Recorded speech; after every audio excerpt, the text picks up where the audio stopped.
BRS హయాంలోనే రాయలసీమకు కృష్ణా నీటిని అక్రమంగా తరలించే ఏర్పాట్లు జరిగాయని మంత్రి ఉత్తమ్ కుమార్ రెడ్డి ఆరోపించారు. కల్వకుర్తి, నెట్టెంపాడు, ఎస్ఎల్బీసీ, పాలమూరు రంగారెడ్డి ప్రాజెక్టులను బీఆర్ఎస్ పూర్తి చేయలేదని అన్నారు. కృష్ణా జలాల్లో తెలంగాణకు 299 టీఎంసీలు చాలని కేసీఆర్ ఒప్పుకున్నారని, ఏపీకి 512 టీఎంసీలు ఇచ్చేందుకు అంగీకరించారని చెప్పారు.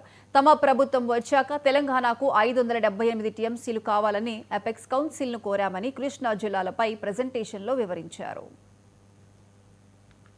టిఆర్ఎస్ అధికారులు వచ్చిన తర్వాత పర్ డే డ్రాల్ కెపాసిటీ ఆంధ్రాకి ఇల్లీగల్ గా కృష్ణా నదీ జలాలు తీసుకుపోయే capacity is increase to 9.6 TMC per day. Okay, next. అదేవిధంగా మీరు ఒక విషయం గమనించాలి.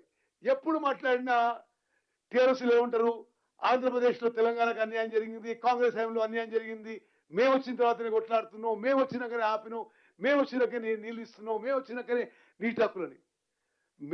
మీరు ఫిగర్ చూస్తే ఆశ్చర్యపోతారు, నిర్ఘాంతపోతారు. మేము లెక్కలు తీసినాం. 2004-05 నుంచి 2013-14 వరకు ఇది శ్రీశైలం రిజర్వాయర్ నుంచి బేసిన్ బయటికి out side of Krishna basin కి ఎవ్రీ ఇయర్ ఇన్ఫ్లో ఎంత, మరి బయట తీసుకుపోయింది ఎంత.